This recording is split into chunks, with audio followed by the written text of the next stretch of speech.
छत्तीसगढ़ राज्य का बस्तर जिला भारत देश के सबसे ज्यादा नक्सल प्रभावित क्षेत्रों में से एक रहा है। यहाँ बीते 15 सालों में देश की सबसे बड़ी नक्सल घटनाएं होती रही हैं, लेकिन पहले और आज के हालात में काफी फर्क आया है। नक्सलियों को सही रास्ते पर लाने के लिए प्रशासन के प्रयास काफी कारगर साबित हुए हैं। इनमें पुनर्वास नीति की महत्वपूर्ण भूमिका रही है। सीनियर कैडर से आमतौर पर छत्तीसगढ़ के बाहर राज्य के जैसा तेलंगाना, आंध्र प्रदेश, महाराष्ट्र इस प्रकार के इलाका से है और स्थानीय जो युवा युवतियों को पूर्व में उन्होंने मिसगाइड करके उनका जल जमीन जंगल के मुद्दे पर उनका दिग्भ्रमित करते हुए और कंपल्शन के माध्यम से अपना संगठन में भर्ती की गई थी। तब एक बार नक्सल संगठन में भर्ती होने के बाद जो माओवादियों के जो असली चेहरा है, जो एक विकास विरोधी जन विरोधी, क्योंकि विगत 22 वर्षों में माओवादी द्वारा 1700 से अधिक क्षेत्र की जो जनता को पुलिस मुखबिर के आरोप पर या अन्य किसी आरोप पर उनका हत्या की गई थी। अनेक जो विकास कार्यों को भी नक्सली द्वारा रोका गया और विकास कार्य में शामिल इक्विपमेंट्स को जलाया गया।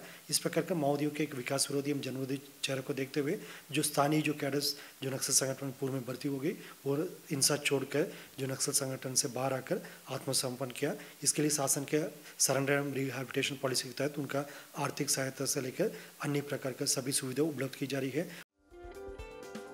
ऐसे में अंदरूनी इलाकों में स्थापित किए जा रहे सुरक्षा बलों के कैंप और ग्रामीणों में फैलाई जा रही जागरूकता भी नक्सलियों के समर्पण की एक मुख्य वजह रही है।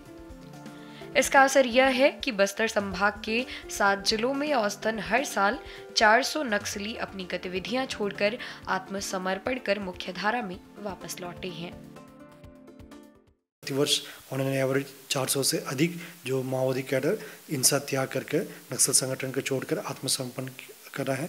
इसका जिला दंतेवाड़ा में लोन वार 2 का एक विशेष अभियान इसके काम के लिए संचालित की गई और सभी जिला में जो शासन के जो सरेंडर एवं रिहैबिलिटेशन पॉलिसी को अंदर तक पहुंचाने के लिए प्रचार प्रसार भी की गई। तो उसका परिणाम काफ़ी अच्छा रहा।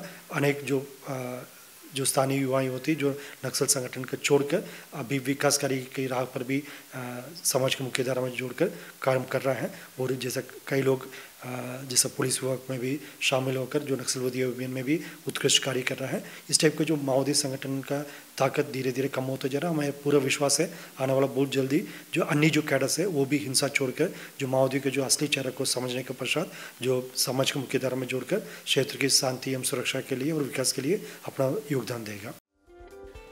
नक्सलियों के साथ लगातार 10 वर्ष तक अपने जन विरोधी गतिविधियों में शामिल रही ललिता ने जब नक्सलवाद की हकीकत जानी तो उसने दंतेवाड़ा पुलिस के सामने आत्मसमर्पण कर दिया। मैं नक्सल संगठन में 10 साल काम की सर। इस दौरान आप कहाँ रहीं और क्या क्या काम आपने किया?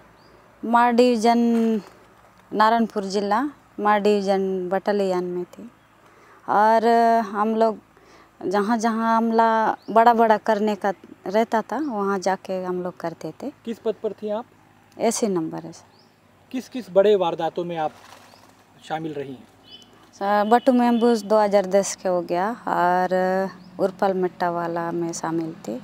हम लोग का गांव बहुत नक्सल एरिया बहुत अंदर है, नक्सल क्षेत्र में रहते हैं। तो वहाँ हम लोग एक घर में 3 बच्चे थे हम लोग। तो मेरे बड़े भैया सरकारी काम करता था, पटेल काम, तो उसके वजह से मेरे को उठा के ले गए। क्या कहना था उनका?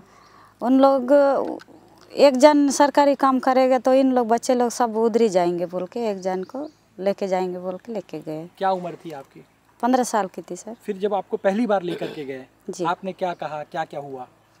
सर मैं छोटी थी, दिमाग मतलब भूल गई, क्या नाचने के लिए ले जाएंगे बोल के लेके गए और 2005 में लेके गए और 9 को वापस कर दिए थे और 2 महीना घर में रुकी थी। रुकने के बाद पुलिस वाले आ रहे हैं तेरे को पकड़ के ले जाएंगे बोल के फिर लेके गए तो फिर वापस चले गई मैं।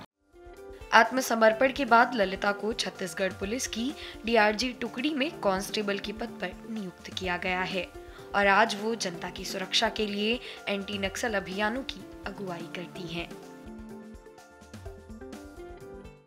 काम करते करते समझ में आता है जनता के बीच में जाने के बाद जनता बहुत जानते हैं पर मीटिंग होता है मीटिंग और गांव के जनता को जमा करना है, उन लोग मजबूर रहते हैं तो हम लोग को भी समझ में आता है, तो उन लोग मजबूर में करते हैं सब। तो उन लोगों को, नक्सली लोगों को पूरा चावल दाल सब जनता ही देते हैं, जनता के बिना उनका कुछ भी नहीं है। तो हम लोगों को समझ में आया कि यहाँ किस लिए काम करते हैं, किसके लिए और क्या मकसद है बोल के समझ में आया, तो हम लोग घर वापस आ गए।